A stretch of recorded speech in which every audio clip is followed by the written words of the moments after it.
Have you ever wondered, why doesn't my orgasm look like that? Why it's not louder, stronger, longer, more dramatic, or why sometimes it doesn't show up at all? Or maybe you've thought quietly, am I doing this wrong? Even even if it feels good? Here's the question that we rarely ask out loud. Who actually taught us what orgasm is supposed to look like? And why did we trust them? Because most of us didn't learn this from our bodies. We learned it from screens, stories, silence, expectations, our society, our parents, and most of us learned it silently. So today we're going to gently unpack that. This video is for women and men and couples and for anyone who's ever questioned their body during pleasure, during sex, or felt pressure to perform, or wondered if they were behind, broken, or missing something that everyone else seems to get. Orgasm is one of the most misunderstood human experiences. Not because it's rare, obviously, but because it's been edited, dramatized, commercialized. And when we absorb those messages, which we do, they don't just affect sex. They affect self-trust, they affect confidence, intimacy, and how safe we feel in our own bodies. So this is actually a conversation for some relief that you don't need to learn how to orgasm better. You may just need to unlearn who defined it for you. So let's take a breath and stay with me, and let's say this clearly. If your orgasm doesn't look like porn or movies or friends' orgasms or stories you've heard, you are normal. If it's subtle instead of explosive, normal. If it's internal, quiet, emotional, breath-based, normal. If it changes every time, normal. If it's hard to reach sometimes or often, normal. Many people feel pressure and doubt at the same time. They're in their body, but they're also watching themselves from outside, the spectator mode. That's sure thing for helping us not have orgasm. And asking, is this good enough? Is it right? Is it bad? Is it real? Should I be trying harder? That self-monitoring, it doesn't mean that you're disconnected. It means we were taught to evaluate ourselves and evaluate pleasure instead of experiencing it. And that teaching didn't just come from your nervous system. And in fact, it didn't come from our own personal nervous systems. It came from culture, religious belief, shame. Shame. Yes. But how orgasms actually work, the truth is, science doesn't really know. And all people know is that orgasms, that there's a lot of misconceptions around them. So if we slow this down and talk about the body, not the performance of sex, orgasm is not a trick or a goal that your body passes or fails. And from a scientific perspective, orgasm is a nervous system event. It involves the brain, the spinal cord, hormones like dopamine and oxytocin that flow after orgasm, blood flow. It may involve muscle contractions, and most importantly, a sense of safety and permission that allow us to actually have an orgasmic experience. So here's the part we're rarely told. Orgasms are not identical reflexes. They are responses to stimulation that are filtered through your emotional state, through stress level. Depending on the level of stress that you're having in the body, that can affect the way you're going to be experiencing orgasm. Trauma, if you have a history of trauma, for sure, that is going to affect the way you experience orgasm. And I say that if the trauma hasn't yet been integrated, healed. There's a woman that I had spoke with when I was doing my research who had shared with me that she had been raped as a teenager and she couldn't orgasm from masturbation or sex with a partner. And she told her then boyfriend, listen, I have this problem. I was raped as a teenager. I can't orgasm at all. I don't really even have any sensations. And what he said to her was, try this. And he handed her a hit of cannabis. And she orgasmed the first time she used it. Now, she uses cannabis before sex. They've been married for 15 years. They have 2 adult children, and they always use cannabis before sex. And this woman had shared with me that she no longer, she feels sexually healed. There is no more, I would say the sexual trauma has been healed. So going back to what I was saying about the stress level, the level of trauma, the mental walls that might come up. And cannabis is all about my research, and you can find many, many, many of my posts about cannabis and sexual response. So let's get back to this about what actually impacts orgasm. History, our environment, and, so it's when we think of orgasm, it's not so much about yes, I have it, no, I don't, and more like creating the space to access the orgasm. And it's kind of like the weather. Some days the ocean is calm, some days it's powerful, some days the conditions just aren't right. And, we have to regulate ourselves to know whether we want to have sex at a time when not giving in, to have sex when we don't really want it. I heard a woman share this week about how she's not ready for penetration, but her husband or her partner puts the lube on and as she said, starts jackhammering her. And I said to her, you don't ever have to let somebody penetrate you before you're ready.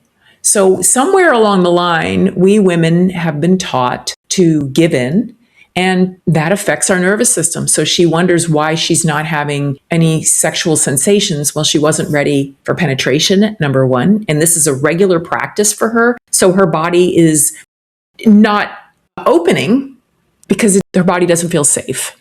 So when the nervous system feels rushed, evaluated, pressured, like I just shared, or it shifts into the performance mode, like just letting him do what he wants to do, that's not pleasure mode. And your body knows that.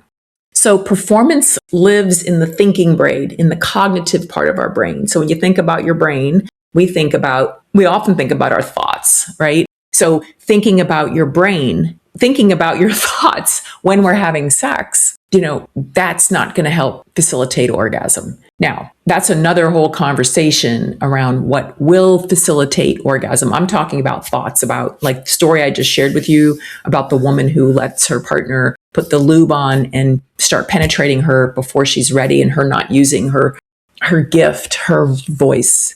Your voice is your gift. To use your voice, ladies, that's one of the most important things I can tell you. So the pleasure lives in the sensing body, not in the giving in body, not in the sacrificing oneself body, not in the tolerating body. It lives in the feeling safe body. So creating safety for your body is really where you're going to start feeling pleasure. And that's going to take practice. It typically takes practice and we can learn it.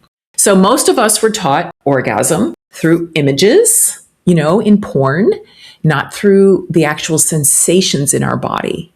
So if we think about, when we go back to that question of who actually taught us what orgasm should look like or feel like, we're going to name these teachers, right? For many people, orgasm education came through pornography, which is designed for visual impact. It's not for our nervous systems. Movies where orgasm happens. Everyone remembers Harry Met Sally, right? When she was able to have an orgasm, pretend to have an orgasm in the restaurant, right? And Billy Crystal, her partner in that movie, actually, it's such a great scene. Those of you, if you haven't seen it, you must go see the Harry Met Sally orgasm restaurant scene. It's one of the most well-known scenes of how he thinks that he gets these women off, and she was able to pretend she was having an orgasm, show him that what our society actually believes. Oh, God. So these cultural scripts, and that's what that was. It's a cultural script that prioritizes male climax as the ending. And many of us know that is simply just a truth that we can change. The silence in the families and in the schools that leaves the media to fill the gap. The stories traded between friends. I remember having these kind of conversations with friends when I became sexually active at 18, 19 about, can you orgasm? I'm noticing we're still having these same conversations because we're working on reframing orgasm, right? None of these sources that we are talking about are evil per se, but none of them actually are neutral either.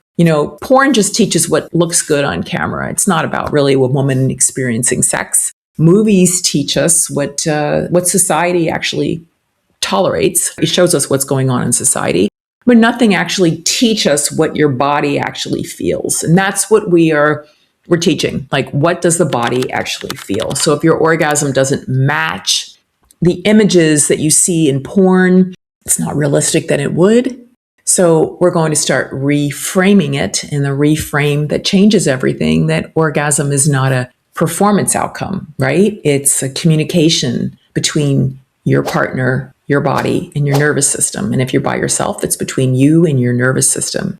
So it's not about doing more, it's about listening more to your body and being able to be in an altered state, whether you do that in an altered or absorbed state of consciousness, where you're not paying attention to anything outside. And that's been shown in research, to pay attention to totally being present in your body. And the truth is that cannabis is a medicine that can facilitate that. And it's been already approved in 2 US states, as I record this now, in the state of Illinois and in the state of Connecticut, for women who have difficulty orgasming, and helping them learn how to access an absorbed state of consciousness. So pleasure doesn't need to be proven. It needs to be witnessed. It doesn't need volume. It doesn't need drama. It doesn't need a finish line. Some orgasms are going to feel like fireworks. Some will feel warm. Some will feel emotional. Some might feel very grounding. Some can feel subtle and satisfying. They're all different. The key is not to judge them. And when we stop asking, does this look right? Is this the right kind of orgasm? Am I orgasming? Know that there is no one size fits all for orgasm. How many definitions there are for orgasm? One scientist found there were up to 25 different definitions. So it's really about connecting with your own experience and connecting with yourself, self-loving and self-forgiving. And I find that we as women, for some reason, we are so self-judgmental. It's so easy to judge. I mean, I know because I was caught in this loop myself. So as you begin to relax your body and quiet your mind and your thinking, and after watching this video, realize you don't need to change anything today. Just absorb what I'm saying. Reflect on questions. You can write questions to me. When did you first learn that orgasm was supposed to be a certain way? They always say to go to the root of the problem. So if you can go to the root of, where did I learn this? Who taught me that orgasm was supposed to be a certain way? And begin opening up a new path in your mind and in your life of, I want to see what my body would actually like, and get out of the whole judging, comparing, evaluating mode. You'll be doing your body a great favor. I'm with you, ladies. I've been there. I know the struggle. I saw 4 sex therapists over a period of more than 30 years. And for me, I finally solved the orgasm. I would call it my orgasm problem. And much of it was through reframing orgasm and learning retraining myself, listening to meditations. You can go to my website where there's more information, and we'll be developing a training program for women soon to integrate cannabis medicine into your practices. And you can do it also with meditation. There's other ways to help facilitate the access to your orgasm. Cannabis happens to be one that has been scientifically proven, and it is what worked for me in the long run. Thank you for watching. Look forward to seeing you next time. Dr. Suzanne Mulvehill, signing off.